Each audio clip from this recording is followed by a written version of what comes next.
ونساء واتقوا الله الذي تساءلون به والأرحام إن الله كان عليكم رقيبا يا أيها الذين آمنوا اتقوا الله وقولوا قولا سديدا يصلح لكم أعمالكم ويغفر لكم ذنوبكم ومن يطع الله ورسوله فقد فاز فوزا عظيما ألا إن أصدق الكلام كلام الله وخير الهدي هدي محمد عليه الصلاة والسلام وشر الأمور محدثاتها وكل محدثة بدعة وكل بدعة ضلالة في النار.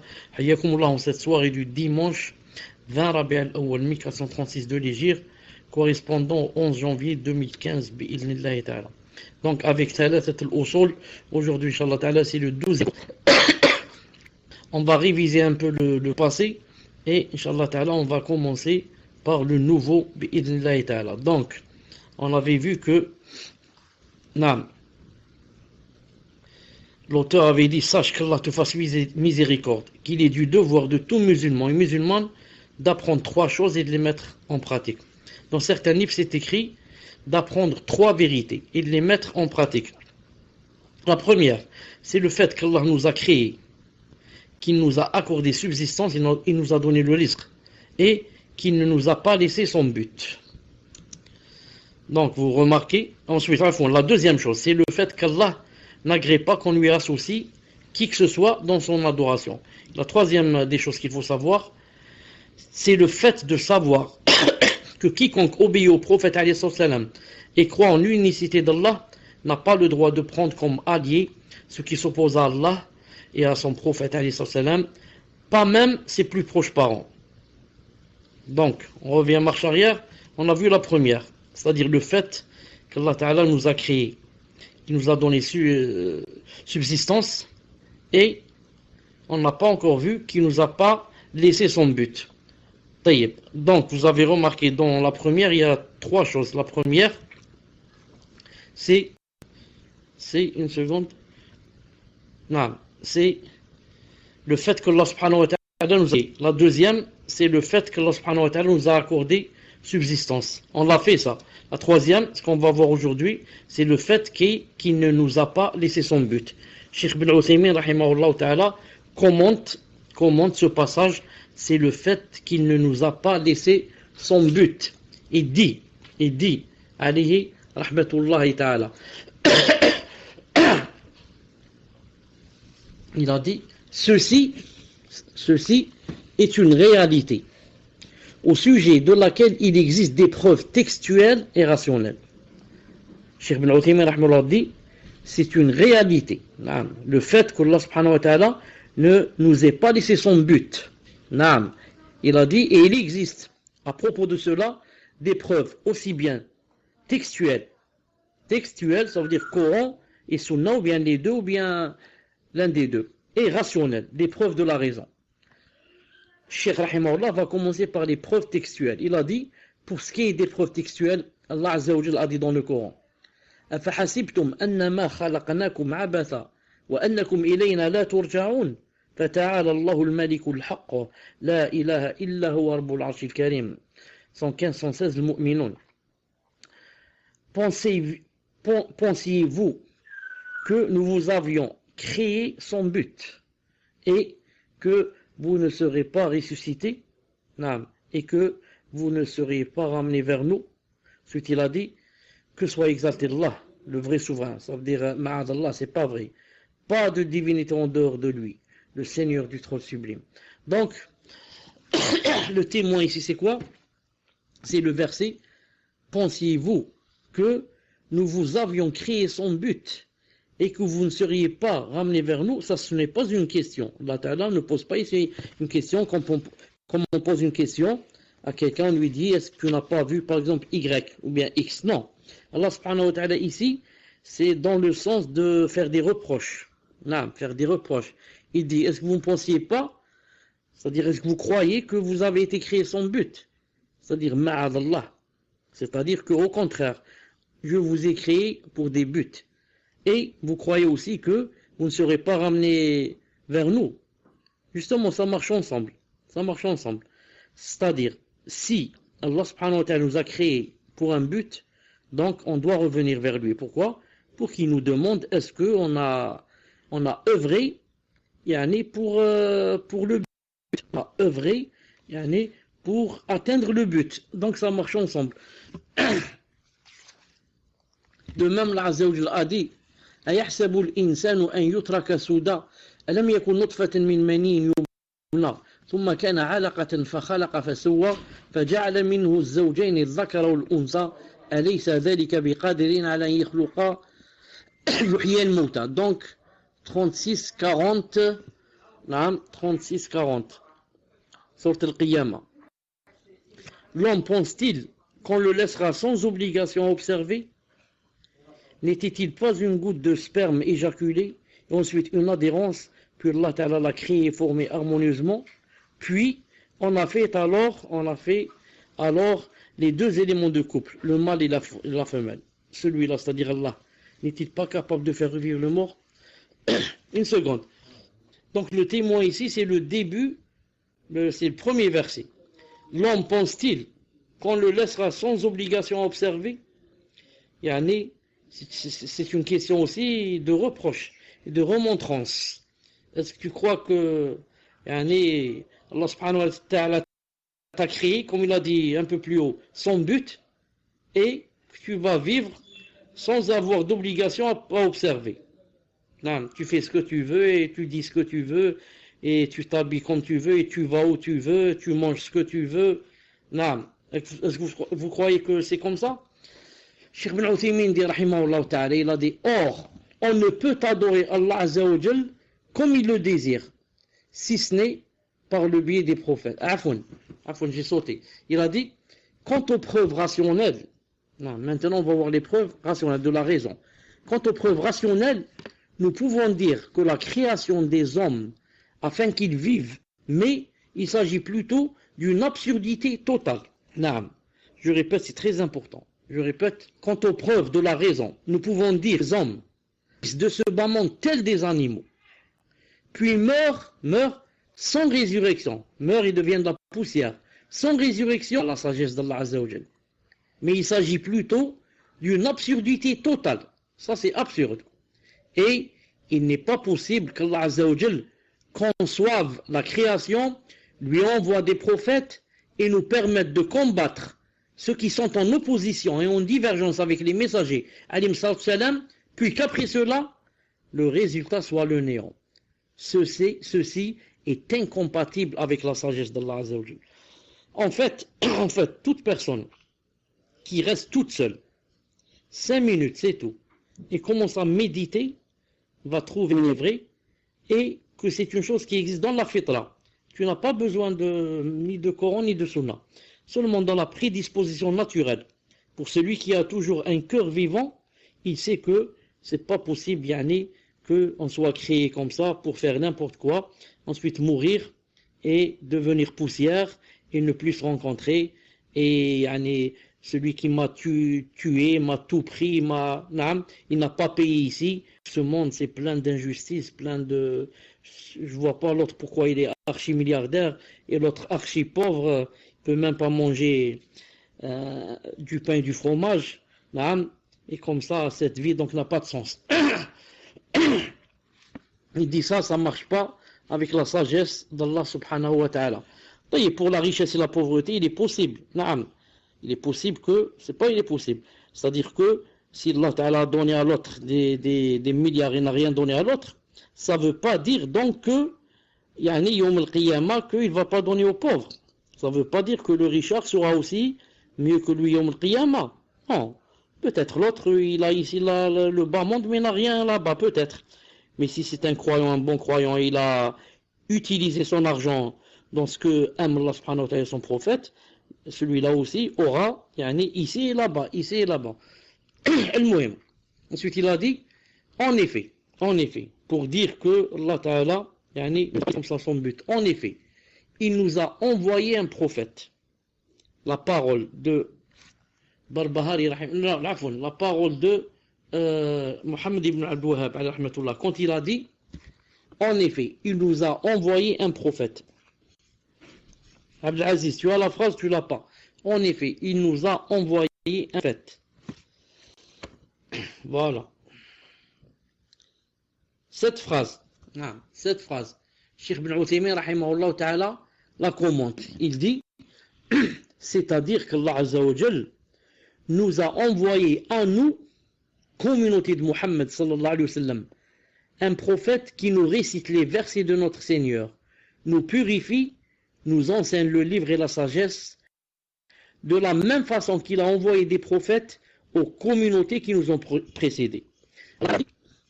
وَإِن مِّنْ أُمَّةٍ إِلَّا خَالَ فِيهَا نَذِيرٌ وَإِن مِّنْ أُمَّةٍ إِلَّا خَالَ فِيهَا، c'est-à-dire, il n'est pas une nation qui n'ait jamais eu un avertisseur.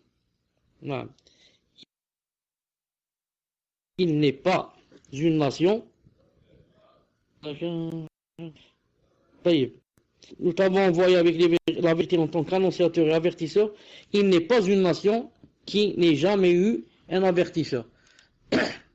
Et il a dit, donc il est nécessaire qu'Allah envoie des prophètes aux créatures afin que la preuve leur soit établie et que ces créatures adorent Allah Ta'ala comme il dit. Donc Allah Ta'ala, quand il envoie des prophètes, pourquoi?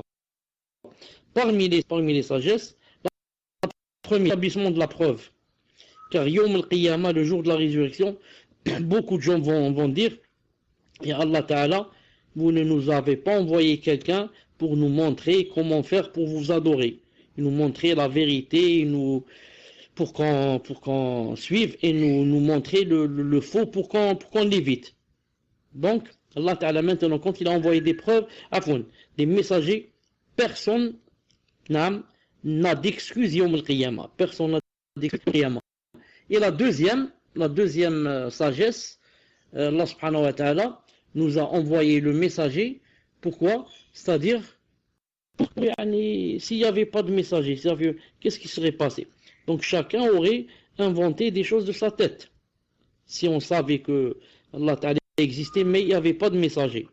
Donc comment on va faire pour l'adorer? Comment vas-tu savoir que cette chose est halal, cette chose est haram, cette chose est mubah, cette chose est makruh, cette chose est mustahab, cette chose est sunnah mu'akkada? Comment on va? Donc chacun va adorer Allah subhanahu wa ta'ala de sa tête et de ses passions. Et bien sûr, il va y avoir vraiment une anarchie, fawda kbira. Naam. Il a dit, Allah Ta'ala dit dans le Coran, Inna awhayna ilayka kama awhayna ila Nuhin wa nabiyina min ba'dih wa awhayna ila Ibrahim wa al-asbati wa Ayyuba Yunus man wa atayna da zabura. Donc je vais essayer de continuer un peu et je vais voir. Donc Allah Ta'ala dit dans le Coran, nous t'avons fait une révélation comme nous fîmes à Noé, et aux prophètes après lui. Et nous avons fait révélation à Abraham, Ismaël, Ishaq, Jacob, aux tribus, à Jésus, à Job, à Aaron, à Salomon. Et nous avons donné le Zabour à David. Et il y a des messagers dont nous t'avons raconté l'histoire précédemment et des messagers dont nous t'avons point raconté l'histoire. Et Allah a parlé de Moïse de vive voix en tant que messager, annonciateur et avertisseur, afin qu'après la venue des messagers, il n'y ait pour les gens point d'argument devant Allah. Et Allah est puissant et sage. Cheikh Ibn Uthaymin rahimahullah dit, or, on ne peut adorer Allah Azza wa Jal comme il le désire, si ce n'est par le biais des prophètes. Alayhim salatu salam, car ce sont eux qui expliquent ce que Allah Ta'ala aime et agrée, et de lui Azza wa Jal. Comme je l'ai dit tout à l'heure, c'est impossible que quelqu'un puisse adorer Allah subhanahu wa ta'ala sans avoir recours au prophète sallallahu alayhi wa sallam pour lui montrer. C'est pas possible adorer Allah seulement, même le Coran lui-même, si quelqu'un va adorer Allah subhanahu wa ta'ala seulement avec le Coran, il va s'égarer. Non, car qu'est-ce qu'il faut? Il faut le Coran et la Sunna. Comme a dit le prophète alayhi salam, je vous ai laissé sur deux choses. Non, une seconde. Salam alaikum. Je disais que personne ne peut adorer Allah subhanahu wa ta'ala, même car dans le Coran il y a des choses qui ne sont pas, c'est-à-dire des choses globales. Et la Sunna est venue détailler. Et dans le Coran il y a des choses abrogées, des choses qui, khlas, ne peut plus ni adorer avec. Allah Azza wa Jal les a laissées juste pour la passion, pour avoir des hasanat, c'est tout. Donc ce sont des choses abrogées. Donc c'est pas possible d'adorer Allah subhanahu wa ta'ala s'il n'y avait pas les prophètes. Les prophètes et la sunna du prophète sallallahu alayhi wa sallam. D'ailleurs, même le Coran ne nous serait pas arrivé s'il n'y avait pas le prophète alayhi sallam. Car c'est par son biais que le Coran nous est arrivé. Il dit ici,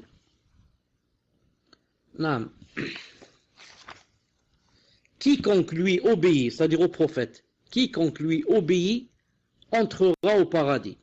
Quiconque lui obéit entrera au paradis. Quiconque lui obéit entrera au paradis. Cheikh Ibn Uthaymin dit, ceci est une vérité tirée de la parole d'Allah Azza wa Jal, والرسول لعلكم ترحمون وسارعوا إلى مغفرة من ربكم وجنة عرضها السماوات 133. Salam alaikum, on va essayer cette fois et on va voir. Il a cité le verset et obéissez à Allah et aux messagers afin qu'il vous soit fait miséricorde. Donc le témoin c'est quoi? Et obéissez à Allah et aux messagers afin qu'il vous soit fait miséricorde. Donc si quelqu'un veut la rahma, la miséricorde, et le pardon, qu'est-ce qu'il faut? Il faut qu'il fasse deux choses, qu'il obéisse à Allah et aux messagers. Allah et aux messagers. Ensuite il a dit concourir au pardon, concourir dans le sens de courir, mais pas courir avec les pieds, courir avec les œuvres. Concourir au pardon de votre Seigneur et un jardin, c'est-à-dire paradis, large comme les cieux et la terre, préparé pour les pieux. Préparé pour les pieux. Quand il a dit préparé pour les pieux, on a compris que concourir ici, donc ce n'est pas de courir avec ses jambes, mais courir avec les œuvres. La preuve, il a dit que c'est pour les pieux, il n'a pas dit pour ceux qui courent plus vite. Il n'a pas dit pour ceux qui courent plus vite. Ensuite, il a dit un autre verset qui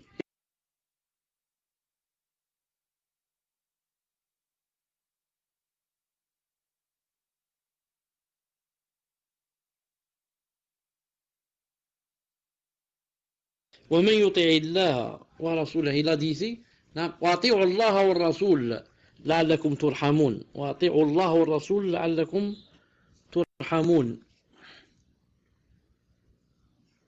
Et il a dit ومن يطع الله ورسوله يدخله جنات تجري من تحتها الأنهار خالدين فيها وذلك الفوز العظيم. Et quiconque obéit à Allah et à son messager, il le fera entrer dans les jardins sous lesquels coulent des ruisseaux pour y demeurer éternellement, et voilà la grande réussite. Il a cité aussi le verset ومن يطع الله ورسوله ويخشى الله ويتقه.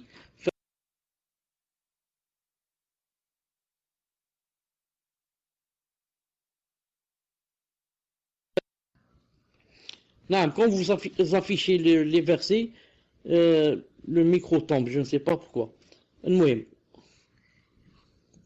Il a dit quiconque obéit à Allah Azza wa Jal et au messager et craint Allah Azza wa Jal et le redoute, alors voilà ceux qui récoltent le succès. Muslim, tu dis que ça coupe vraiment, Muslim. Muslim, est-ce que tu confirmes que ça coupe? Est-ce que tu confirmes que ça coupe? Ça, c'est bon. Et enfin, le dernier verset, il a dit وَمَنْ يُطِعِ اللَّهَ وَرَسُولَهُ فَقَدْ فَازَ فَوْزًا عَظِيمًا. وَمَنْ يُطِعِ فَقَدْ فَازَ فَوْزًا عَظِيمًا. Quiconque obéit à Allah et au messager, cela sera, c'est pas le même verset. Quiconque obéit à Allah et au messager obtient certes une grande réussite.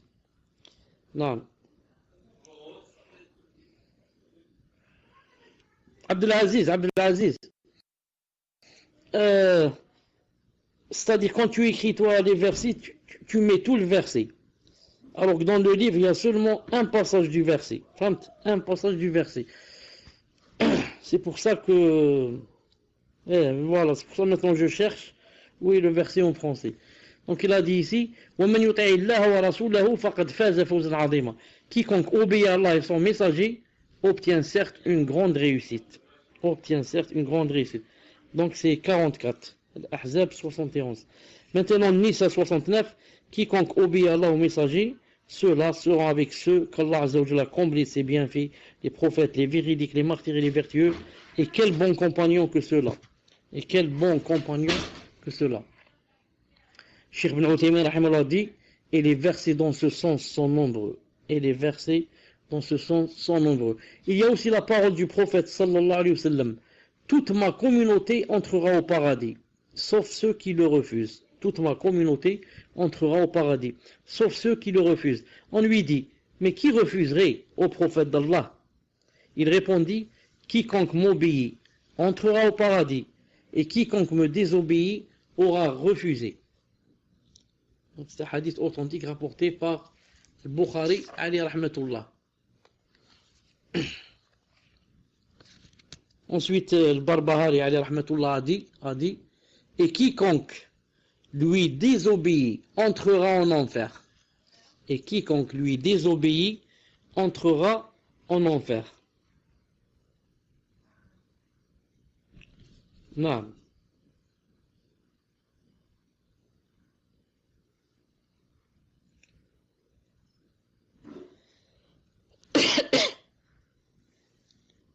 Et quiconque lui désobéit entre en enfer. La preuve à ce sujet réside dans la parole d'Allah. Inna arsalna ilaykum rasulan shahidan alaykum kama arsalna ila fir'auna rasula fa'asa fir'aunu rasula fa'akhadnahu akhdan wabila.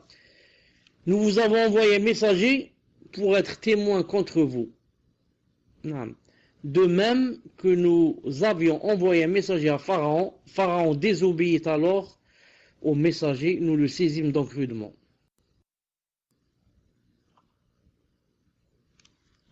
طيب. Cheikh Ali rahmatullah ta'ala maintenant va va commenter ce passage. Il va dire, ceci est aussi une vérité tirée de la parole d'Allah Azza wa Jalla, c'est-à-dire que celui qui désobéit au prophète ira en enfer. Il a cité le verset وَمَنْ يَعْصِ اللَّهَ وَرَسُولَهُ وَيَتْلُدَهُ.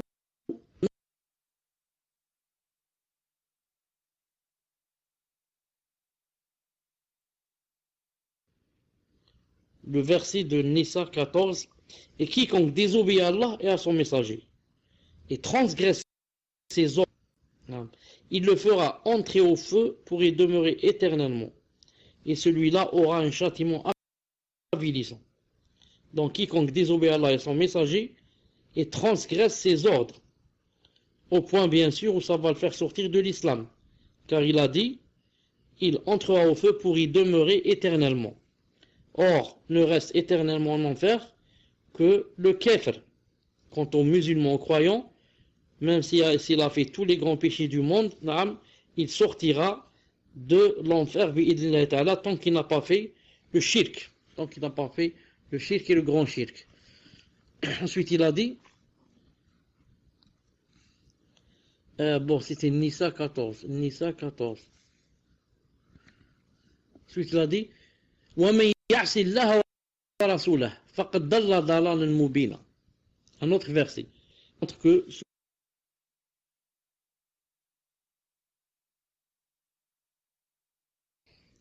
que celui qui obéit à Allah subhanahu wa ta'ala, au prophète alayhi salam, celui-là non seulement il a fait des péchés, mais il devient égaré. Il n'appartient pas à un croyant ou à une croyante, une fois qu'Allah et son messager ont décidé d'une chose, d'avoir encore le choix dans leur façon d'agir. Et quiconque désobéit à Allah et son messager, c'est égaré certes, d'un égarement évident. Regardez le début de la ayah. Il n'appartient pas à un croyant ou à une croyante, une fois qu'Allah et son messager ont décidé d'une chose, d'avoir encore le choix dans leur façon d'agir. Subhanallah al-Adim. Vous voyez donc c'est quoi la foi, la vraie foi? La vraie foi. Naam. Avant de devenir croyant, quand j'étais kafir, ou bien avant de devenir mustaqim, quand j'étais pervers, et je ne suivais rien des lois d'Allah subhanahu wa ta'ala, je faisais ce que je veux. Non. Et je ne demandais à personne de me suggérer quelque chose dans ma façon d'agir, ou de parler, ou de m'habiller, ou de manger, ou de travailler, ou de me marier. Je fais ce que je veux, ce que ma tête me dicte. Maintenant que je suis devenu croyant, ou alors quelqu'un qui applique la religion, je n'ai plus le choix. Maintenant, je demande à Allah subhanahu wa ta'ala et à son messager, c'est-à-dire la sunna. Ce sont eux qui choisissent pour moi. Et, masha'Allah, qui peut choisir pour toi quelque chose pour ton bien mieux que Allah Azza wa Jal ou son messager? Donc le verset a dit, il n'appartient pas à un croyant ou bien à une croyante, une fois que Allah Azza wa Jal ou son messager ont décidé d'une chose, que tu aies encore le choix dans ta façon d'agir. Quand il dit, c'est comme ça qu'on s'habille, ça veut dire c'est comme ça qu'on s'habille, ce n'est plus que toi qui choisis. Quand il dit l'alcool c'est haram, c'est haram. Tu dis plus, mais comment je fais, moi j'aime toujours l'alcool et je peux pas m'en passer. C'est interdit, tu n'as plus le choix dans ta façon d'agir. Quand il dit telle chose, il faut la faire aussi. Il faut la faire, il ne faut pas dire comment ça me paraît difficile. C'est pas difficile. Allah Ta'ala ne te demande jamais de faire une chose qui est difficile. Il t'a créé, il sait que tu peux faire cette chose. Sinon, il n'aurait pas fait d'elle une obligation. Par contre, l'être humain, non. L'être humain, si quelqu'un te commande, il peut te charger d'une charge que tu ne peux pas, disons, prendre. Pourquoi? Parce qu'il connaît pas tes capacités et ta force. Mais celui-là, c'est Allah Ta'ala qui t'a créé. Il t'a créé. Comment se fait-il qu'il ne sache pas? Toi, tu connais ton enfant mieux que quiconque. Mieux que quiconque dans le monde, personne ne peut connaître ton enfant mieux que toi. Tu sais quels sont ses points forts, quels sont ses points faibles. Tu sais que si tu vas l'envoyer vers tel endroit, il va aller, et vers un autre endroit, il va te dire non, j'y vais pas. Et tu sais que si tu vas lui dire prends cette chose, il peut la prendre, prends l'autre chose, il te dit non, c'est lourd, je peux pas la prendre. Tu sais d'avance. Pourtant, tu ne l'as pas créé. C'est ton enfant. Tu l'as seulement éduqué, à force qu'il soit avec toi. Maintenant, tu connais bien, ses façons d'agir. Qu'en est-il, celui qui t'a créé, Allah Azza wa Jal? Comme il a dit dans le Coran, Ala ya'lamu man khalaq, wa huwa al-latiful khabir. Ne sait-il pas celui qui a créé? Ala ya'lamu man khalaq. Celui qui a créé, il ne sait pas. Il ne sait pas que telle chose, tu peux la faire. C'est pour ça qu'il t'a obligé de la faire. Et que telle chose, tu peux la délaisser, c'est pour ça qu'il te l'a interdite. Il a dit ici, un autre verset, il a dit, وَمَنْ يَعْصِ اللَّهَ وَرَسُولَهُ فَإِنَّ لَهُ نَارَ جَهَنَّمَ خَالِدِينَ فِيهَا أَبَدًا. Et quiconque dit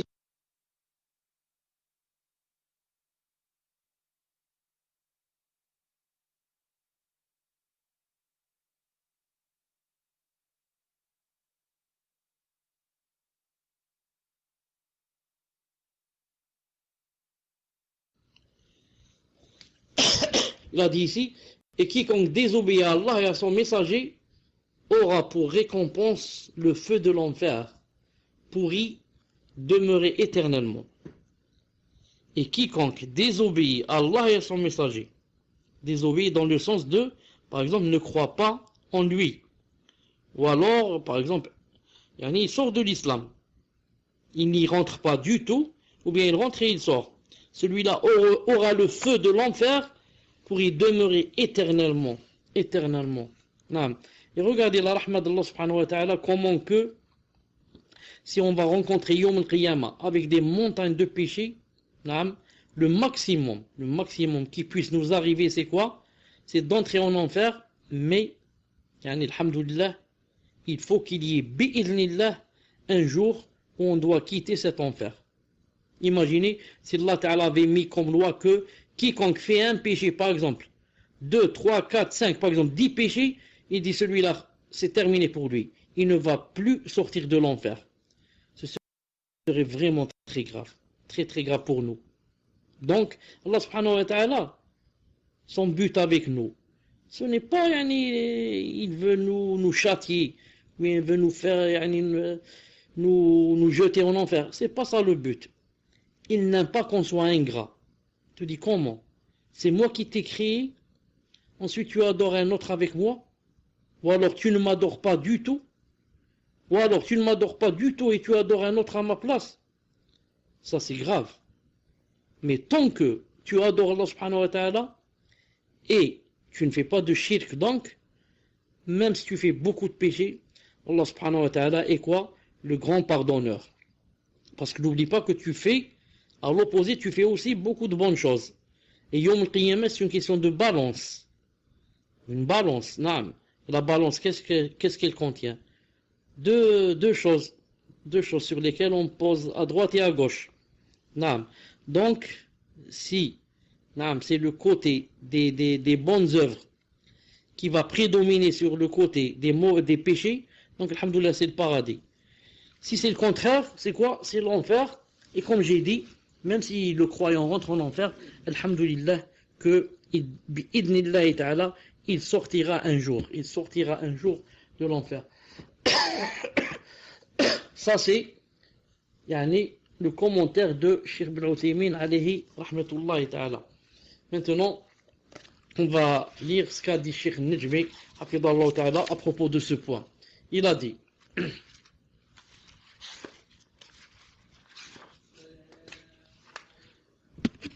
par ces trois vérités qu'on venait de voir tout à l'heure, ou alors les trois connaissances, ou alors les trois choses qu'il faut connaître.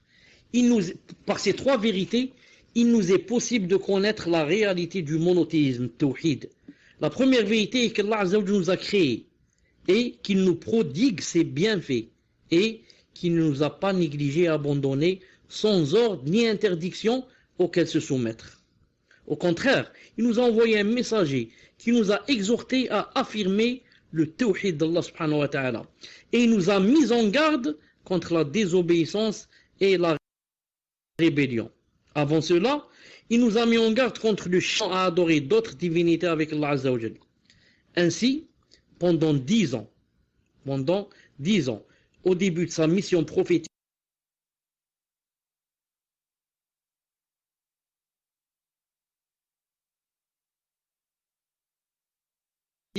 le messager d'Allah sallallahu alayhi wa sallam, c'est qu'il est Allah. Disait la ilaha. Ainsi, Abu Umama rapporte ce récit de Amr ibn Abbas Sulami radiyallahu ta'ala anhu, il a dit, avant l'islam, je pensais déjà que les gens étaient dans l'égarement et que leur pratique religieuse consistant à adorer des idoles ne reposait sur rien. J'appris alors qu'un homme à la Mecque, j'appris donc qu'un homme à la Mecque annonçait certaines choses. J'enfourchai ma monture et me dirigeai vers lui. C'était le messager d'Allah sallallahu alayhi wa sallam qui, persécuté par son propre peuple, prêchait clandestinement. Discrètement donc, j'allai chez lui à la Mecque et je lui dis, qui es-tu? Un prophète, répondit-il. Qu'est-ce qu'un prophète? demandai-je. Allah m'a envoyé, expliqua-t-il. Pourquoi t'a-t-il envoyé? dis-je. Pour ordonner aux gens de maintenir les liens du sang, pour briser les idoles et afin qu'Allah soit adoré seul, sans que rien ni personne ne lui soit associé. Dans son adoration, répondit-il. Donc pourquoi il t'a envoyé? Il répondit, pour ordonner aux gens de maintenir les liens du sang, pour briser les idoles et afin qu'Allah Azza wa Jalla soit adoré seul, sans que rien ni personne ne lui soit associé dans son adoration, répondit-il. Hadith authentique, rapporté par Muslim, Cheikh Nejmi rahimahullah ta'ala dit, par conséquent, nous devons avoir la certitude qu'Allah ne nous a pas créés et accorder ses bienfaits sans une sagesse et des desseins. Des desseins, c'est-à-dire des buts. Et puisqu'aucune créature douée de raison n'est assez insensée pour agir sans une sagesse et un but recherché, comment celui qui a soumis les cieux et la terre à sa volonté pourrait-il l'être? Non. Comment, si on va prendre n'importe quelle personne, non, et on va trouver que si elle est un peu douée de raison, elle n'accepte pas qu'on lui dise tout ce que tu fais, c'est sans sagesse. Elle n'accepte pas. Il dit pourquoi tu me prends pour un fou? Moi, tout ce que je le fais avec sagesse, avec science, avec hikmah. J'ai un but, je sais ce que je suis en train de faire. Non. Si je sors, c'est pour, par exemple, aller travailler, pour aller acheter, pour aller payer. Vous m'entendez pas? Donc si une personne, on va lui dire que tu n'as pas de but, tu fais n'importe quoi, sans but, sans sagesse, il ne va pas accepter. Alors comment se fait-il que Allah Azza wa Jal, celui qui a soumis les cieux et la terre à sa volonté, agisse sans but et sans sagesse? Il dit ensuite, en réalité, Allah Azza wa Jal a créé ce monde, les cieux, la terre, les montagnes, les mers, le soleil, la lune, la nuit, le jour et les trois règnes, animal, végétal et minéral. Il a créé tout ceci avec une sagesse et une volonté. Ainsi, il a fait des anges, des créatures qui sont toutes obéitiles. Ils exécutent ses ordres, établissant ainsi son règne sur le monde selon sa volonté. Et il a assigné des anges à chaque élément de la création. Non. Il a dit des anges chargés des mers, d'autres chargés des vents, de les retenir ou de les laisser souffler. Des anges chargés des nuages, d'autres du paradis, d'autres de l'enfer, d'autres des matrices, d'autres de la mort, etc. Et par sa sagesse, Allah Azza wa Jal éprouva les djinns et les êtres humains en faisant d'eux des créatures prédisposées à la fois au bien et au mal, à obéir et à désobéir. Il les créa pour qu'ils l'adorent. Il accorda aux démons un certain pouvoir sur eux. Il rendit ce monde désirable à leurs yeux. Certains parmi eux lui obéissent, alors que d'autres lui désobéissent. Cependant, il n'y a de véritable obéissance que si ces deux conditions sont réunies. La première, que l'acte soit accompli exclusivement et sincèrement pour Allah.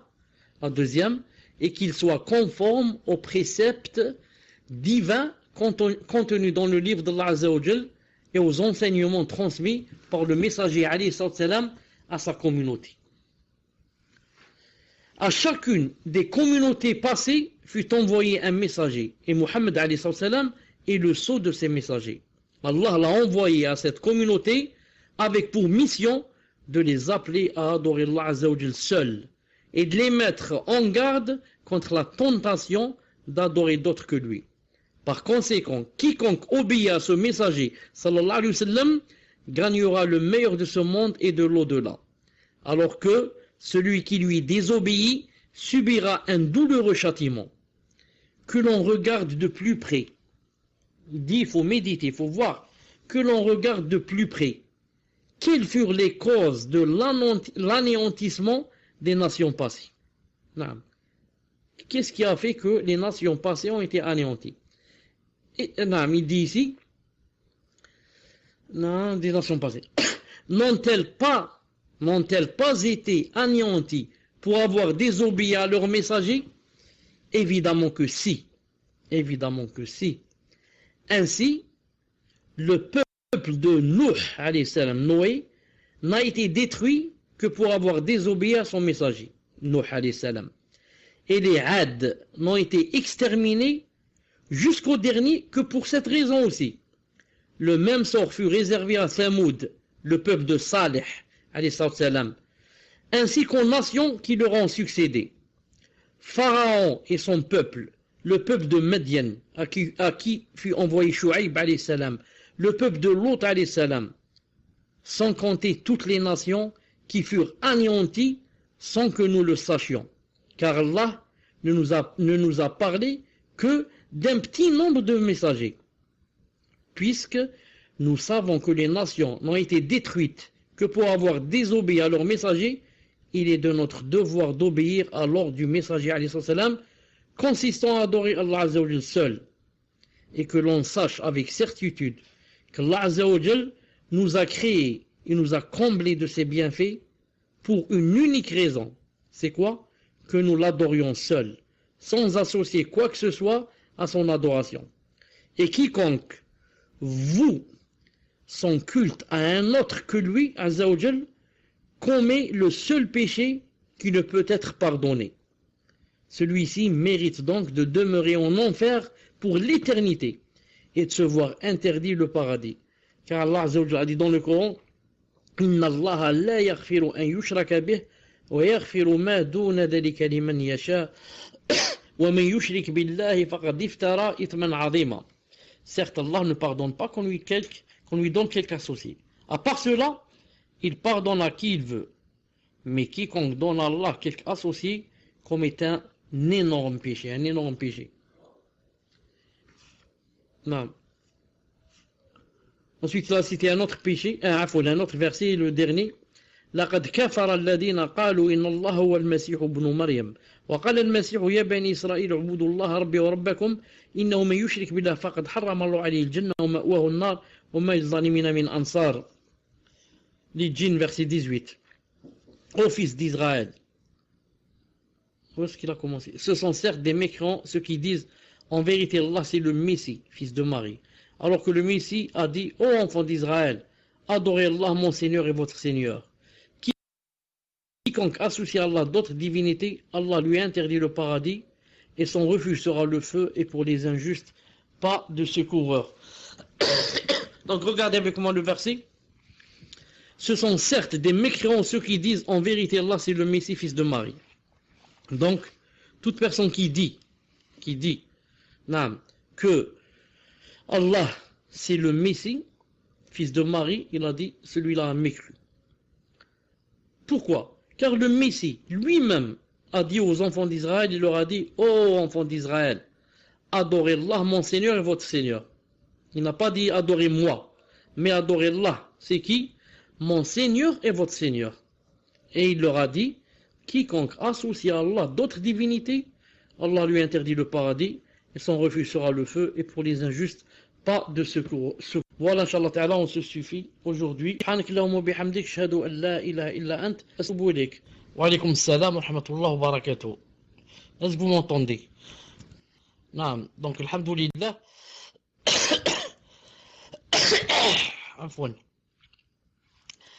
D'abord, j'avais le téléphone fermé. Je viens d'ouvrir maintenant, ça fait 2 ou 3 minutes. J'ai trouvé entre autres un message comme quoi il y avait aujourd'hui quelqu'un, un savant, qui allait parler quelque chose sur la France ou quelque chose comme ça. Je suis désolé car je viens d'ouvrir mon téléphone maintenant. C'est-à-dire si je l'avais su, j'aurais retardé peut-être le cours, non. Ou bien j'aurais carrément annulé le cours. Donc, qaddarallahu ma shafa'al. Ça c'est premièrement. Deuxièmement, par rapport à quelqu'un qui veut faire la da'wa à un chrétien ou à une autre personne, il y a 2 façons de faire. Ou bien, je parle seulement, par exemple, de l'islam. Je montre l'islam, c'est quoi, sa beauté, sa sagesse, c'est les piliers de l'islam, etc. Donc ça, c'est facile de le faire pour celui qui connaît bien ce qu'il veut dire. Je ne peux pas parler comme ça si je ne connais pas, par exemple, les piliers de l'islam, et je vais dire l'islam a des piliers. On va me dire, c'est quoi les piliers? Je ne sais pas. Donc je ne parle que de ce que je sais. Ça, c'est par rapport à celui qui va parler du haqq qu'il a. Mais, par contre, pour réfuter autre chose, réfuter quelque chose de faux, le christianisme, ou bien le bouddhisme, ou bien une idéologie, dans ce cas, je ne peux parler dans cette chose aussi que si j'ai les arguments. ne peux pas dire parler avec quelqu'un sur le christianisme alors que je ne connais rien du christianisme. Il va me citer des versets de la Bible et va me faire taire. Donc, celui qui ne connaît pas les défauts et les disons, les égarements d'une religion, il vaut mieux qu'il se taise et ne parle pas de cette chose. Qu'il parle alors seulement de l'islam qu'il connaît. Qu'il dise, voilà en islam, voilà les piliers de l'islam, voilà ce que Allah Ta'ala nous a ordonné de faire, voilà ce qu'il nous a ordonné d'éviter, et comme ça. Je ne conseille à personne hein, de réfuter une chose s'il ne connaît pas vraiment comment la réfuter. Car, qu'est-ce qui va se passer? Ça va se retourner contre lui. Ça va se retourner contre lui, et l'adversaire, va croire qu'il a eu le dessus sur toi. Donc, il n'acceptera plus jamais de toi que tu parles. Il va dire, celui-là, je l'ai fait taire, il sait pas, il dit n'importe quoi. Non. Voilà, Inch'Allah Ta'ala, la réponse. Tfadal. Donc, je dis à cette sœur, tu connais pas le christianisme, comment le réfuter. Quand suffit-toi à lui parler de l'islam et des choses que tu connais en islam, c'est tout. Elle accepte, alhamdoulilah, elle accepte pas, tu as fait l'obligatoire devant Allah subhanahu wa ta'ala. Tfadal. Question suivante, question d'un frère. Yachir, concernant le verset 102 de la sourate 2, le tafsir nous donne plusieurs avis. Et ce qui revient, c'est que les anges Harut et Marut ont été envoyés sur terre avec des faiblesses humaines et que ces derniers auraient commis plusieurs péchés. Ils lui auraient donc désobéi, ce qui m'a beaucoup surpris. Pouvez-vous nous expliquer ce verset? Voici la partie du verset concernée. Ils enseignent aux gens la magie, ainsi que ce qui est descendu aux deux anges Harut et Marut à Babylone. Mais ceux-ci n'enseignaient rien à personne, qu'il n'ait dit d'abord, nous ne sommes rien, qu'une tentation ne soit pas mécréant. Barakallahu fikum. Tfadal Cheikh. Par rapport à Harut et Marut, j'ai déjà parlé une fois, si vous vous souvenez. J'ai déjà parlé une fois, si vous vous souvenez, et dit, si vous voulez, je vous résume ce qu'a dit l'imam Ibn Kathir, alayhi rahmatullah. Parce que comme je vous ai dit déjà une fois, il n'y a rien du prophète sallallahu alayhi wa sallam dans cette histoire. Donc tout ce qu'on dit, il lui faut un dalil. Et comme il n'y a aucun dalil authentique, donc les savants disent, on se suffit seulement à quoi? À ce qu'il y a dans le Coran. Ibn Kathir, rahimahullah ta'ala, dit dans son tafsir, il dit, وكل ما عاد ظاهر القرآن في حال هذين الملكين فهو من إسرائيليات. Il a dit tout ce qui est rapporté par rapport à Harut et Marut, ces deux anges, à part ce qu'il y a dans l'apparent du Coran, des Israéliyat, les choses que les enfants d'Israël rapportent. يردها ما ثبت من عصمة الملائكة على وجه العموم. Il a dit et ce qui est rapporté par les enfants d'Israël par rapport à Harut et Marut est réfuté. Il est réfuté et rejeté par ce qui est connu que les anges sont infaillibles, que les anges ne font pas de péché. Que les anges ne font pas de péché d'une façon globale. Il a dit comme ça, à la wujul umum. Sans qu'il n'y ait d'exception à cette règle générale, comme quoi les anges ne font jamais de péché. Il a dit, il a cité le verset, وَقَالُوا اتَّخَذَ الرَّحْمَنُ وَلَدًا, et ils ont dit que Allah subhanahu wa ta'ala a pris un enfant. Subhanah, gloire à Allah subhanahu wa ta'ala. Bel ibad ou mukramoun, c'est-à-dire il a pris un enfant parlant des anges. Il a dit bel ibad ou mukramoun, mais ce sont des serviteurs, mukramoun. Je ne sais pas comment ça se traduit en français, on va voir tout à l'heure dans le tafsir. La yasbiqunahu bil qawl. Ils ne devancent pas Allah subhanahu wa ta'ala par la parole. Wa hum bi amrihi ya'malun. Et ils appliquent ce qu'il leur ordonne de faire. طيب. Donc, il a dit... Afwan, afwan. Ce que j'étais en train de lire, c'est ce qu'a dit Saadi. Ce qu'a dit l'imam Saadi, rahimahullah ta'ala. Quant à Ibn Kathir, rahimahullah, il a dit dans Tafsir Ibn Kathir 1, 360, وَقَدْ وَارَدَ فِي قِصْةِ هاروت وماروت. Et il a été rapporté dans l'histoire de Harut et Marut, عن جماعة من تابعين. D'après un groupe des tabi'in, les enfants des Sahaba, qu'Abu Jahad, Al-Suddi, Al-Hassan al-Basri, Qatada, Bil Aliya, Al-Zuhri, Rabi' ibn Anas, Muqatil ibn Hiyyan, وغيرهم. وقصها خلق من مفسرين. Il a dit beaucoup d'exégètes, beaucoup de mufassirin ont cité leur histoire, l'histoire de Harut et Marut dans le Coran. من متقدمين ومتأخرين. Que ça soit parmi les anciens ou ceux qui sont venus après. وحاصلها راجع في تفصيلها إلى أخبار بني إسرائيل. Et il a dit son résumé, le résumé de ce qu'il y a dans cette histoire de Harut ou Marut, ça provient de les contes ou alors les informations qu'on a des enfants d'Israël. إذ ليس فيه حديث مرفوع صحيح متصل الإسناد إلى الصديق المصدوق المعصوم الذي لا ينطق عن الهوى. Il a dit car il n'y a aucun hadith authentique du prophète alayhi salam. Naam, الصديق المصدوق, celui qui ne ment pas, le ma'soum, l'infaillible, celui qui ne parle pas avec ses passions. Naam.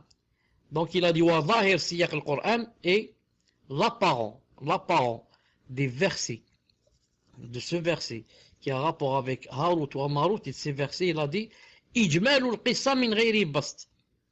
Yani l'histoire de ces deux anges doit rester d'une façon globale. On ne doit pas rentrer dans les détails. Wala itnab. On ne doit pas détailler et rentrer dans les détails de quelque chose qu'on n'a pas. فَنَحْنُ نُؤْمِنُ بِمَا وَرَدَ فِي الْقُرْآنِ.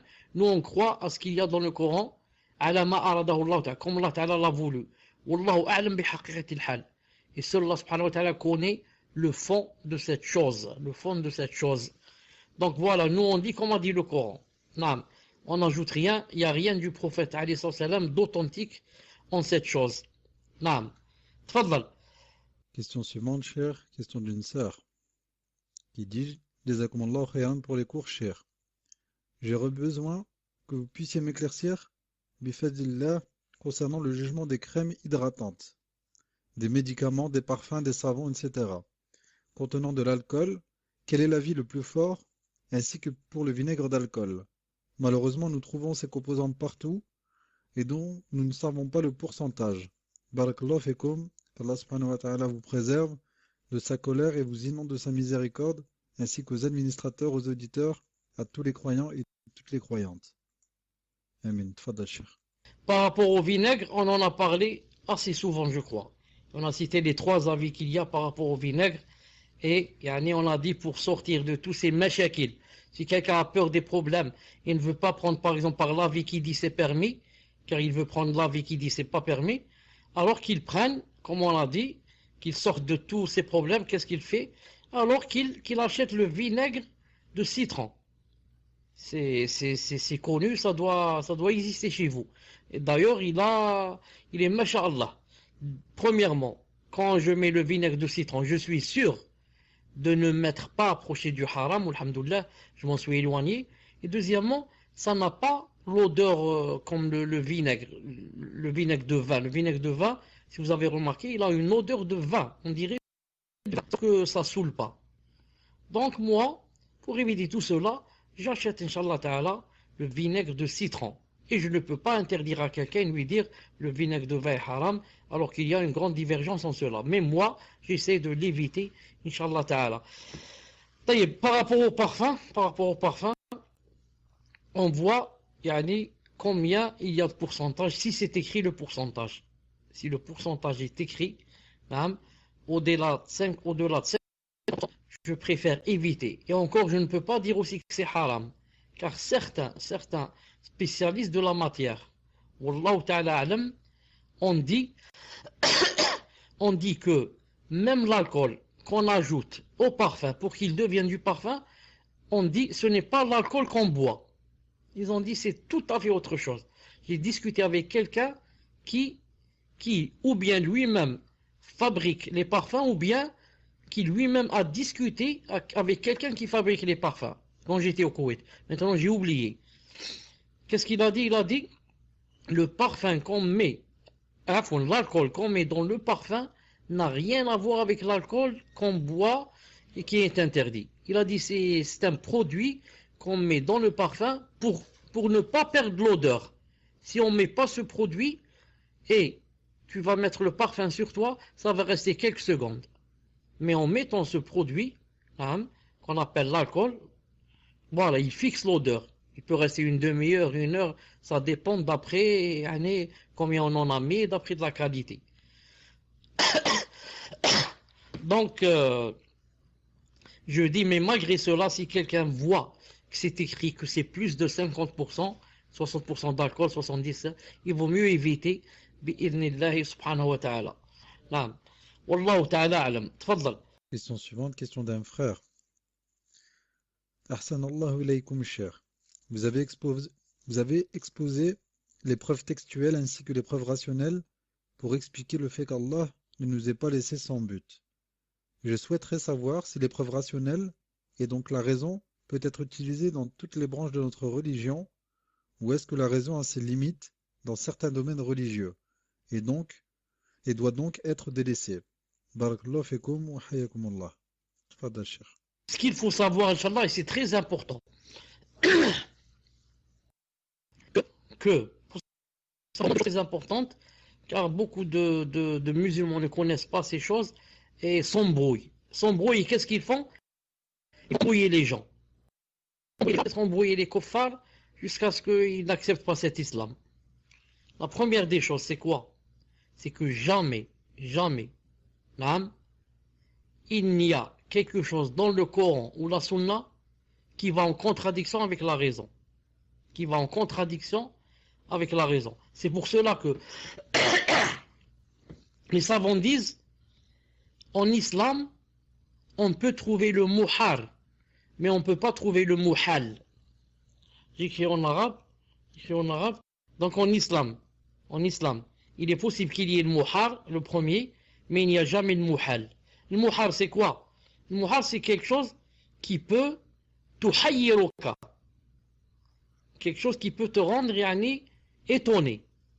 Mais il n'y a jamais quelque chose muhal, quelque chose qui ne marche pas avec la raison, au point de dire c'est incompatible, c'est pas possible. Il n'y a pas ça en islam. Par contre, il y a des choses qui peuvent t'étonner à cause parce qu'on ne connaît pas le fond des choses. Donc, premièrement, ce qu'il faut savoir, jamais quelque chose en islam ne contredit la raison. Et deuxième des choses très importantes, la raison elle-même ne suffit pas.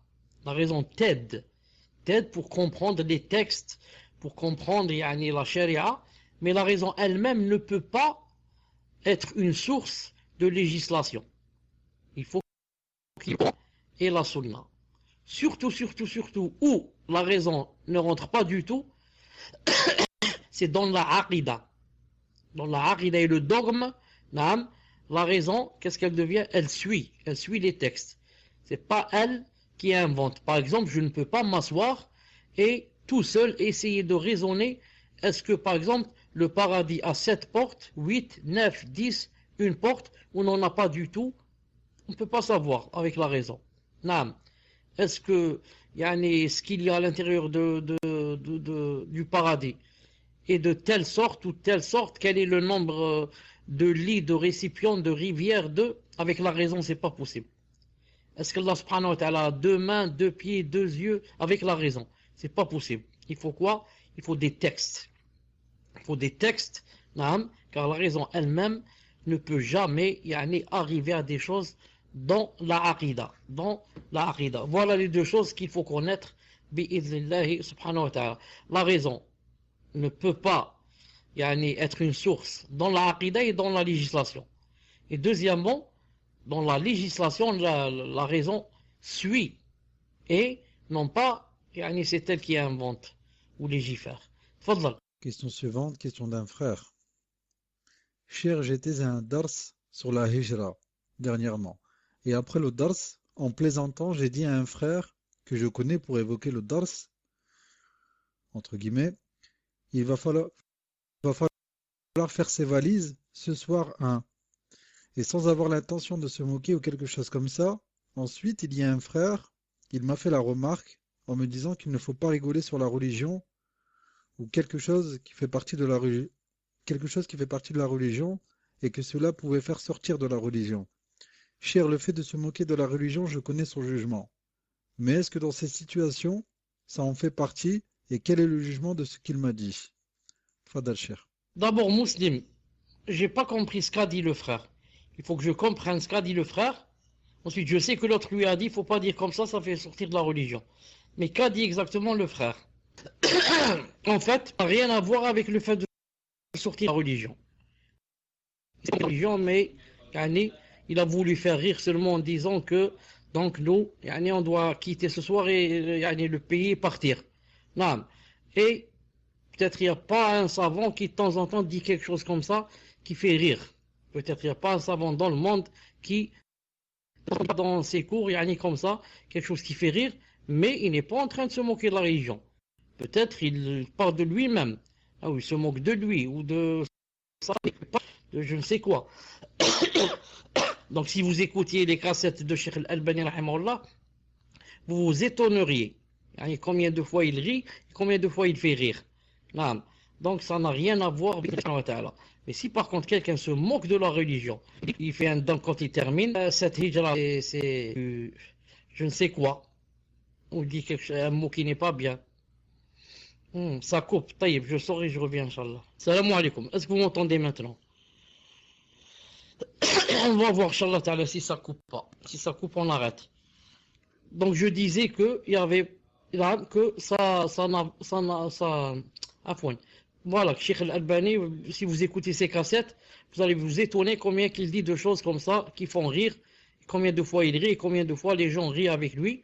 Mais quelqu'un sort de la religion s'il se moque de la religion. S'il se moque de la religion. Mais ce frère ici était en train de parler de lui. Il a dit donc on va faire ses valises. Puisque on parle de hijra, donc on devrait les premiers à quitter le pays. Naam. Donc, Inch'Allah ta'ala, ça n'a rien à voir. Tfaddal. Question suivante, question d'une sœur. Vous avez parlé des péchés qui nous feront passer par l'enfer et dit ensuite que la miséricorde d'Allah est grande.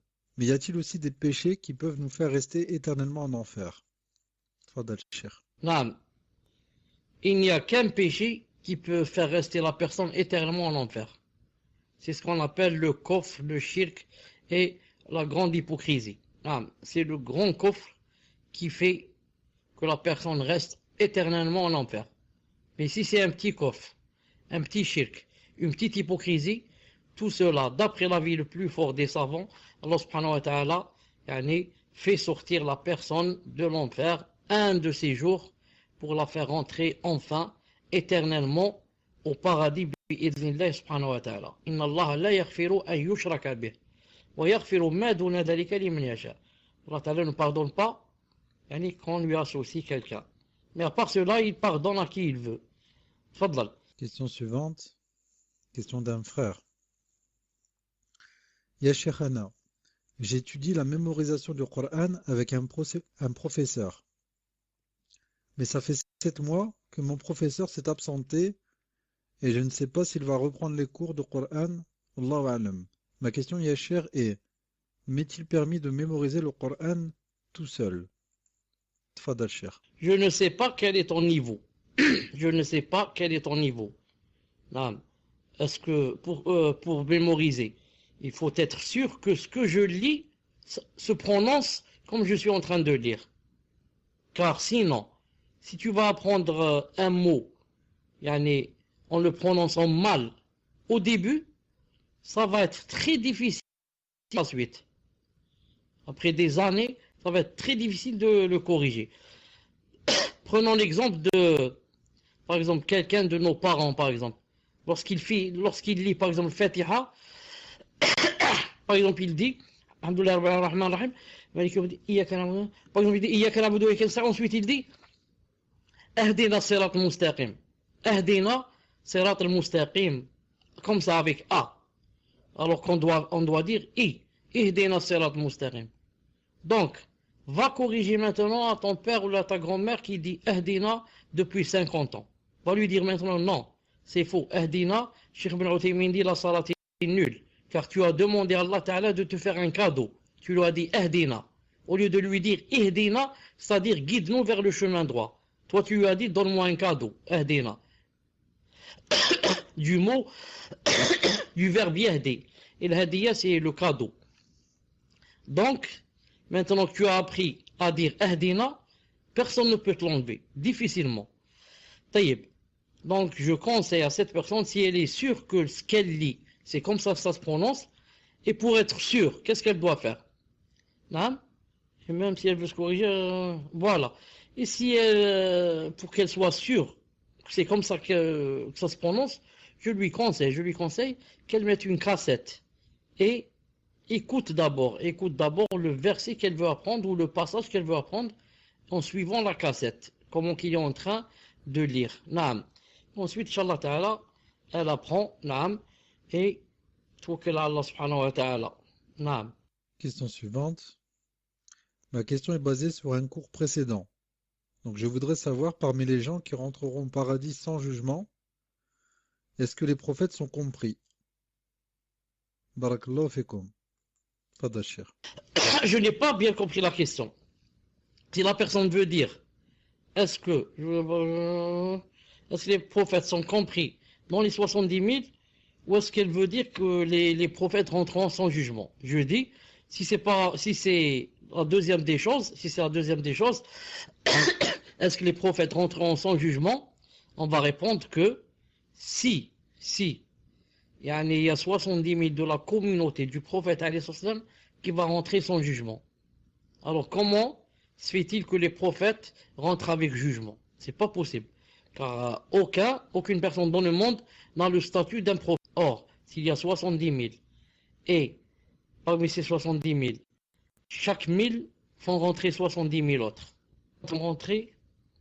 Ceux-là vont rentrer, comme j'ai dit, sans jugement. Donc les prophètes,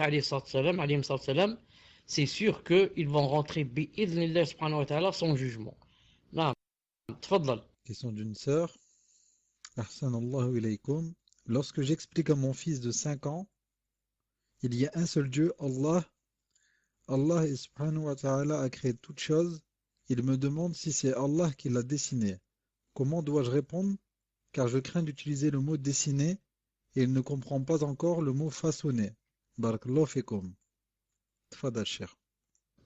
Naam, en français, je ne sais pas c'est comment ça a été traduit le Sawarakum. هو الذي خلقكم ثم صوركم وصوركم ثم خلقكم. C'est quoi Sawarakum? Ça a été façonné. Est-ce que c'est façonné en français? Est-ce que c'est façonné? Dans tous les cas, est-ce que vous m'entendez? Alhamdulillah. Elle lui explique que c'est Allah subhanahu wa ta'ala qui choisit, puisque c'est Allah ta'ala qui crée. Ensuite, c'est Allah ta'ala qui choisit comment doit être la forme de telle et telle personne.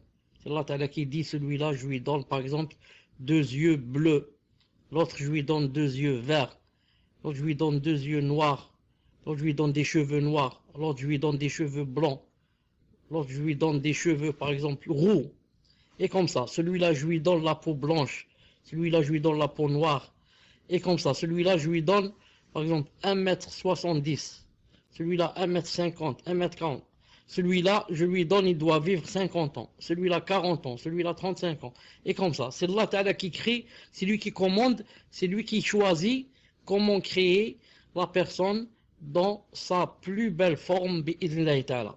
On lui explique comme ça, incha'Allah ta'ala. Tfaddal. Question suivante, question d'une sœur. Ahsanallahu ilaykum ya Cheikh. Voici ma question, Inch'Allah. Je suis par la grâce d'Allah Azzawajal marié. Mon mari et moi sommes éprouvés car nous n'arrivons pas à avoir d'enfants. Qadallahu ma shafa'al. Au début, nous pensions que le problème venait de moi, car mon mari a déjà des enfants d'un précédent mariage. Mais après plusieurs examens, on découvre que c'est mon mari qui souffre d'une OATS sévère, ce qui signifie que son sperme est de mauvaise qualité, en petite quantité et présente des malformations. Ma gynécologue a voulu nous orienter vers une FIV, fécondation in vitro, mais nous avons refusé après avoir visionné la vidéo de Cheikh Al-Albani, rahimahullah. Cependant, il reste une autre solution que l'on appelle insémination artificielle, qui consiste à insérer le sperme de mon mari dans mon utérus. Cette technique, contrairement à la FIV, peut être effectuée par ma gynécologue seule, ce qui préserverait ma aura, car dans la FIV, on rencontre différents médecins et beaucoup sont des hommes. J'aimerais donc savoir, dans un premier temps, si la FIV est complètement proscrite en islam ou s'il existe des exceptions dans le cas où la maladie est avérée, comme pour mon mari. Ensuite, dans le cas de l'interdiction formelle, la deuxième solution de l'insémination artificielle avec ma gynécologue seule me serait-elle permise? Je vous demande de faire dua pour nous. Wa jazakumullahu khayran kasiran ya Cheikh. Tfadal Cheikh. Je ne sais pas c'est quoi exactement la FIV, mais pour la deuxième solution, Inch'Allah Ta'ala, il y a des fatwas de grands savants, que Inch'Allah Ta'ala c'est permis. C'est-à-dire que le gynécologue femme prenne l'eau du mari et le mette dans l'utérus de la femme, que ce soit une femme qui fait cela, bi'idhnillah ta'ala. Mais fécondation in vitro, je ne sais pas ce que ça veut dire. Non. Sauf si c'est que ils vont prendre les deux os, de celui de l'homme et de la femme, et ils vont mettre ça dans une, je sais pas comment ça s'appelle, j'ai oublié comment ça s'appelle, ils vont mettre ça quelque part, ensuite ça va féconder, ensuite ils vont remettre ça dans l'utérus de la femme. Je crois que c'est ça, Wallahu a'lam. Si c'est ça, dites-le moi, je vous dis ce qu'a dit Cheikh Ibn Uthaymin. Et non, Cheikh Ibn Uthaymin, rahimahullah, on lui a posé sa question sur cette chose, il a dit, moi, je ne peux pas dire oui. Il a dit, je reste, je ne donne pas de réponse. Il faut que je connaisse l'homme. Il faut que je connaisse son épouse. Il faut que je connaisse le médecin. Il faut que je connaisse la cause. Là, il a dit, c'est pas comme ça facilement, je vais dire, allez faire cette chose. Non. Wallahu a'lam. Mais la deuxième solution serait mieux, bi'idhnillahi ta'ala. Tfaddal. Question suivante, cher. C'est une question qui est longue. Je sais que vous n'avez pas les questions longues. Question d'un frère. Qu'Allah vous accorde sa miséricorde. Il y a un hadith long que je ne connais pas par cœur, rapporté par Muslim. Selon Abu Huraira, dans le hadith, il est dit que Abu Huraira, radiallahu anhu, cherchait le prophète sallallahu alayhi wa sallam et les compagnons, radiallahu anhum, étaient inquiets, ils ne retrouvaient plus, et Abu Huraira est parti chercher le prophète partout, jusqu'à le trouver dans un jardin tout seul. Et le prophète sallallahu alayhi wa sallam lui a dit, va voir les gens qui sont derrière et va leur dire que celui qui dit, c'est écrit en arabe, une fois de l'écart, si tu peux m'envoyer, en phonétique, avec un cœur certain, annonce-lui la bonne nouvelle qu'il entrera au paradis.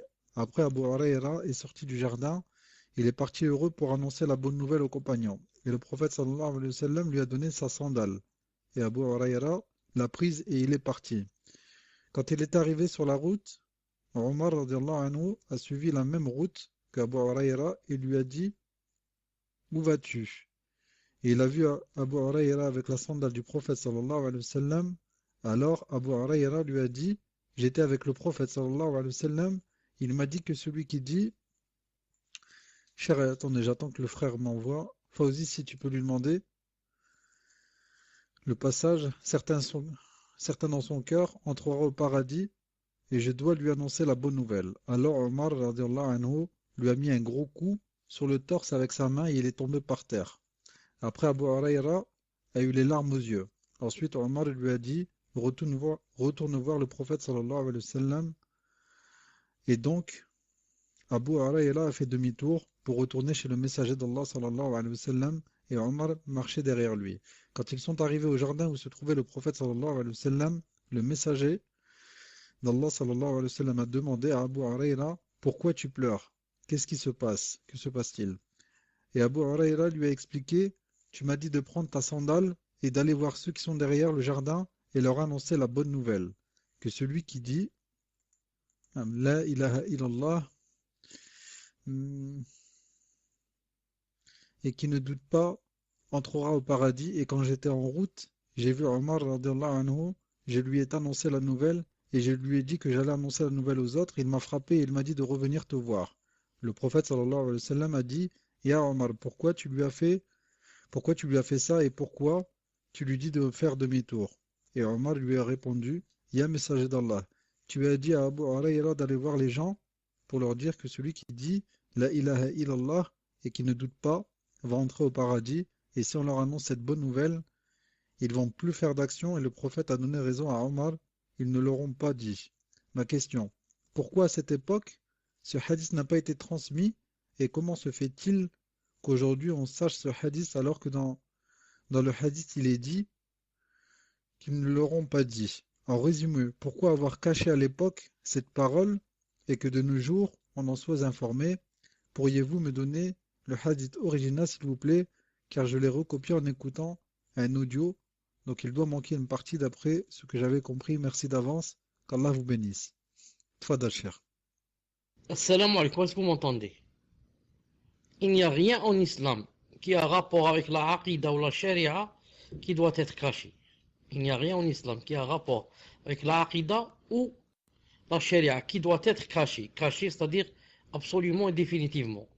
Mais des fois, on cache certaines choses par rapport à certains gens, par rapport à un certain moment qu'on ne dit pas.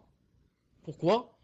Parce que si je sais que la personne sait par exemple cette chose, ça va aller à son insu. Ça va pas, ça va l'amener par exemple dans le sens opposé que Allah Ta'ala aime et son prophète alayhi salam. C'est pour cela que je suis obligé, disons, pas de cacher, mais de taire cette chose à un certain moment et par rapport à certains gens. Mais de dire que, par exemple, ce verset ou ce hadith ou bien ce jugement, je vais le cacher éternellement jusqu'à mourir, ça, c'est impossible. Je donne un exemple.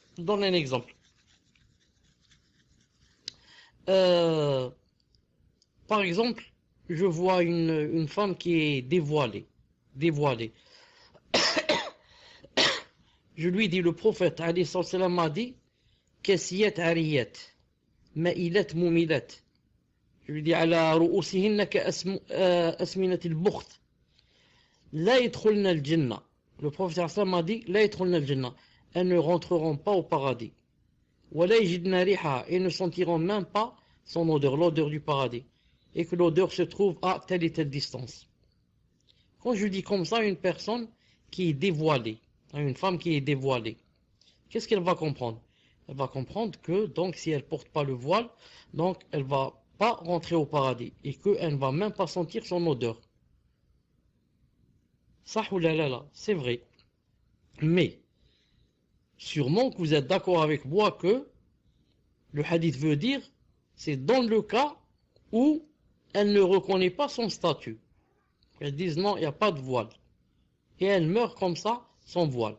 Et même si elle met le voile, mais après avoir attesté dans son cœur que ce n'est pas obligatoire ou qu'il n'y a pas de voile, ça ne lui sert à rien et elle sera éternellement en enfer. Donc moi ici, je vais pas dire à la personne que ici le prophète est en train de parler par rapport à celle qui renie le statut. Sinon, donc toutes les femmes vont dire donc je ne mets pas le voile, l'essentiel, il y a dans mon cœur que le voile est obligatoire, ça s'arrête là. Donc, par rapport à certaines personnes, je dis comme ça. Mais ceux et celles qui ont de la science, elles savent que c'est pas comme ça. Et je peux leur dire que voilà ce que veut dire le prophète alayhi salam. Mais si je dis à une femme, par exemple, de la masse, je lui dis le hadith veut dire comme ça veut dire quoi? Ça veut dire que je vais la retarder à adorer Allah subhanahu wa ta'ala par rapport au voile. Elle va dire puis c'est comme ça, donc alhamdoulilah, l'essentiel, moi je reconnais qu'il y a le voile. Donc la menace ne me concerne pas. La menace ne me concerne pas. Je veux dire, mais lorsque le prêtre rapporté dans le Bukhari, comme quoi il dit, si ce n'est yani que, en ce sens, j'ai peur de mourir, je n'aurais pas dit telle ou telle chose. Ça veut dire que c'est impossible que quelqu'un meure en cachant quelque chose de la charia. Mais il ne dit pas de son vivant. Peut-être que si les gens vont savoir telle et telle chose, donc ça va les affaiblir. Non, il y a des gens qui ne comprennent pas bien ou qui se suffisent à certains hadiths et ne prennent pas les autres hadiths. Donc ça va les affaiblir dans leur compréhension et même dans, dans les actes. Mais maintenant, quand le prophète est mort, naam, il est interdit. Naam. Pourquoi? Pourquoi il est interdit de ne pas y aller propager? Parce que si jamais la personne qui connaît cette chose, par exemple, et meurt, donc le hadith va mourir avec la personne. Et personne ne le connaîtra. Imaginez que le prophète dise une chose seulement à Abu Huraira. Il lui dit, écoute, telle et telle chose. Ensuite, Abu Huraira a le droit de ne pas le dire maintenant. Pas demain, pas après-demain. Mais maintenant, si jamais il meurt, il ne dit pas ce jugement. Ça veut dire que l'islam, donc, il nous manque un jugement qui est mort avec la mort de Abu Huraira. C'est impossible. Donc, Allah Ta'ala va faire de sorte que il lui fasse une cause pour qu'il le dise. Voilà, comme le hadith Mu'ad, très connu. Donc, Kitab Tawhid, très connu. Donc, voilà, Inch'Allah Ta'ala, à peu près la réponse. Wallahu Ta'ala alam. Tfadla. Question suivante, question d'une sœur qui dit j'habite en Belgique. Qu'Allah vous accorde le firdaus. J'habite en Belgique, je mets le niqab, mais on m'a dit que de le mettre dans un pays de mécréants est une fitna parce que je peux me faire arrêter à tout moment. Est-ce un péché? Éclaircissez-moi, cher. Wa jazakumullahu khayran. Tfadal, cher. Cela dépend du jugement que tu as par rapport au niqab. Si tu as mis dans le cœur que c'est une obligation, dans ce cas, il faut le mettre. Et si tu as mis dans le cœur que c'est seulement quelque chose de recommandé, dans ce cas, tu peux ne pas le mettre. Donc, cela dépend du jugement que la personne a du niqab.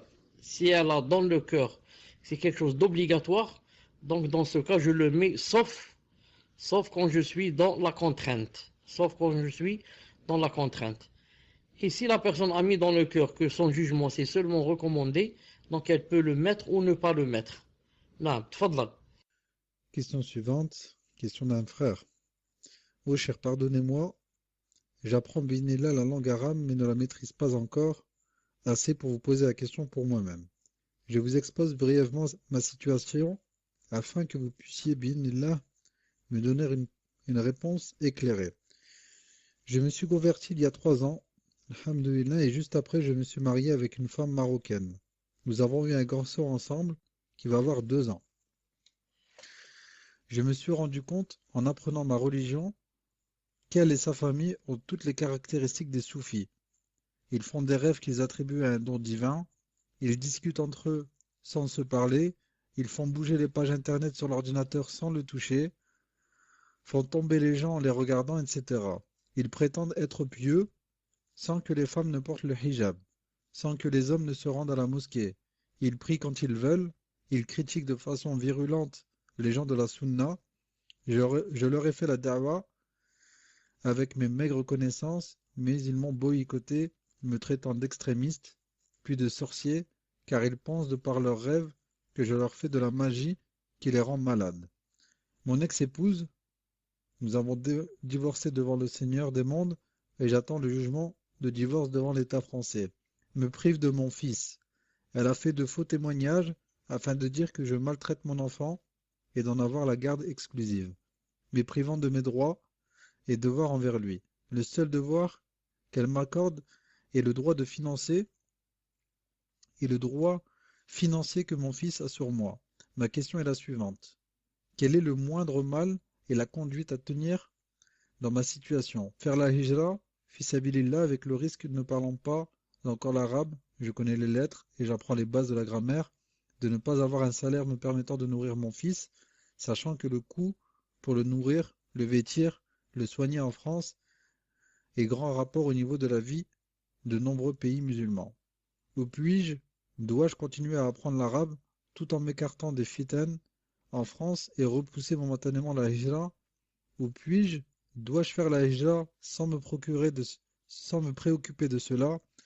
Ô cher, j'ai peur d'être hypocrite et que cela serve d'excuse à mon âme, voyant comment les compagnons ont laissé leur famille derrière eux pour faire la hijra.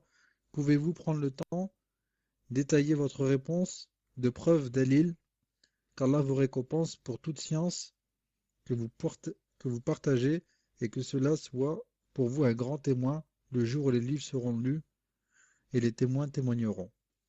Fadal Cheikh. La première des choses, Inch'Allah Ta'ala, c'est pour toute personne qui vivant dans un pays de coffre, c'est de mettre dans le cœur obligatoire. Et que, bi'idni Rabbi Azza wa Jal, j'attends seulement le moment propice de partir. Car Allah Ta'ala, même quand il a ordonné de faire la hijra, il a cité le mustadafin, min al-nisa ou al-rijal. Il a cité, il a cité ceux qui n'ont pas les moyens parmi les hommes et les femmes. Il y en a qui sont coincés. Il y en a qui n'ont pas, ils n'ont rien pour venir. Il y en a qui ne connaissent personne ici. Et comme ça. Mais, le malheur et le grand malheur, c'est si quelqu'un met dans son cœur que ce n'est pas obligé de partir. Et que être là-bas ou ici, c'est la même chose. Et que j'ai des excuses. Et comme ça, il commence à se donner des excuses. Je dis à ce frère qui a cité comme entrave le fait de ne pas parler l'arabe. Je dis le fait de ne pas parler l'arabe n'est pas une entrave. Je connais beaucoup de gens qui les ai rencontrés moi-même personnellement, et quand je parle avec eux qui sont venus de chez vous, de France, quand je parle avec eux, ils ne peuvent pas tenir une phrase en arabe. Il essaye un mot, deux, ensuite il dit, est-ce que vous permettez qu'on parle en français? Je lui dis, tfadlal, parce qu'il ne sait pas parler en arabe. L'arabe n'est pas une entrave.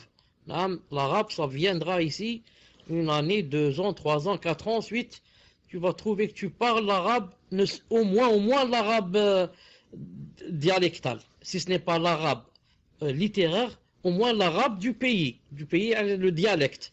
Celui-là, tu le parleras, obligé, même si toi tu ne le veux pas. Ensuite, deuxièmement, il faut voir, Inch'Allah Ta'ala, si tu as un peu de moyens pour venir. Car celui qui vient ne vient pas comme ça, il va prendre sa valise et démarrer. Mais il faut qu'il fasse par exemple des contacts avec quelqu'un ici pour t'orienter, pour savoir où tu viens. Quand tu viens le premier jour, où tu vas passer la nuit, chez qui? Donc il faut avoir au moins un contact là-bas pour savoir si au moins la personne, tu n'es pas obligé de passer la nuit chez elle, mais au moins qu'elle soit capable de t'orienter. Voilà, t'orienter vers un hôtel qui n'est pas cher, vers une auberge de jeunesse, vers je ne sais quoi, te trouver une location qui n'est pas chère, et comme ça. Si tu as les moyens pour venir, Inch'Allah subhanahu wa ta'ala, et tu as quelques contacts, tout que Allah, ensuite Allah Azza wa Jal t'ouvrira ici ses portes d'après ta niya et d'après ce que tu as dans le cœur et d'après la sincérité bi'idnillahi subhanahu wa ta'ala. Si maintenant tu n'es pas encore prêt à 100%, alors profite pour t'éloigner des fitnas et d'apprendre l'arabe bien sûr, et d'apprendre le din en même temps, et de mettre de côté un peu d'argent. Plus l'insan a de l'argent, plus c'est mieux pour lui quand il fait la hijra. Car il en aura toujours besoin. Bi'idnillahi ta'ala. C'est quoi la dernière question? Donc, dernière question, cher. Question d'une sœur. Si le mari interdit à sa femme de partir chez sa mère, et que la mère ordonne à sa fille d'aller la voir, qui doit-elle obéir? À qui doit-elle obéir? Fadal Cheikh. Elle obéit à son mari. Elle obéit à son mari, pas à sa mère. Parce que sa mère, elle ne vit plus chez elle. Si elle vivait chez elle, elle devrait lui obéir. Mais maintenant qu'elle est sous l'égide de son mari, Maintenant, c'est son mari qui commande. Et son mari n'a pas le droit de lui interdire sa mère aussi. Sauf si quoi? Sauf si elle veut aller chez sa mère, par exemple, presque tous les jours. Alors, une fois par semaine. Ce n'est pas obligé. On va chez ta mère, par exemple, une fois par mois. S'il y a des circonstances. C'est pas chaque soir tu dis je vais chez ma mère. Non. Mais qui lui interdisent, par exemple, totalement, il dit quand tu viens chez moi, il n'y a pas ta mère. Seulement moi, ça c'est interdit. Allah Ta'ala dit وَعَاشِرُهُنَّ بِالْمَعْرُوفِ. Ça veut dire il veut la pousser à ce qu'elle quitte les liens de parenté avec ses parents. Ou alhamdoulilah maintenant, même si elle tombe avec un mari qui est dur, rude, rigoureux, qui croit qu'il applique l'islam en l'éloignant de sa mère, alhamdoulilah maintenant il y a beaucoup de moyens comme le téléphone. Quand même, il ne va pas me dire que c'est interdit de parler avec ma mère. En parlant avec ma mère, je lui explique. Je lui dis, maman, tu sais que son mari est un peu sévère, il ne me laisse pas, etc. Et je lui explique que ça ne vient pas de moi, pour que elle ne se mette pas en colère et commence à faire des doigts en croyant que c'est sa fille qui ne veut pas aller chez sa mère. Je lui explique. Et au mari, il faut aussi lui expliquer que le fait de dire je t'interdis ta mère, ça n'a rien à voir avec l'islam. Au contraire, l'islam demande les liens de parenté. Au contraire, si vraiment cet homme voulait que ça marche vraiment avec son épouse, au contraire, il faudrait lui faire ce qu'il sait que elle aime. Par exemple, la fille aime rencontrer sa mère. Donc, je lui fais ce qu'elle veut pour que c'est même pour mes avantages. Car comme ma femme est contente, masha'Allah, donc elle est bien avec moi, donc elle fait ce que je veux, elle m'obéit, etc. Maintenant, si ma femme est en colère, et donc voilà, pour préserver le couple, voilà ce que je voulais dire, pour préserver le couple. À condition, comme je sais, à condition que je sais que sa mère, par exemple, n'est pas une mauvaise mère. Car si je sais que à chaque fois qu'elle va chez elle, elle la remplit, elle va lui remplir sa tête, et elle la remplit comme un réveil. Ensuite, elle vient chez moi et commence à sonner. Dans ce cas, ce réveil, j'essaie de l'arrêter. Il ne faut pas qu'à chaque fois qu'elle aille là-bas, elle va la remplir et elle va venir sonner chez moi. Non, si c'est une mère, masha'Allah, qui comprend et qui aime l'union de sa fille avec son mari comme ça, il n'y a aucun problème à la laisser aller chez sa mère, à condition que ça soit pas, ça rentre pas dans l'exagération, bi'idhnillahi ta'ala. On arrête ici, Inch'Allah ta'ala. N'oubliez pas qu'on a cours demain, Inch'Allah ta'ala. Subhanakallahumma wa bihamdik, ashhadu an la ilaha illa ant, astaghfiruka wa atubu ilayk. Assalamu alaikum wa rahmatullahi wa barakatuh.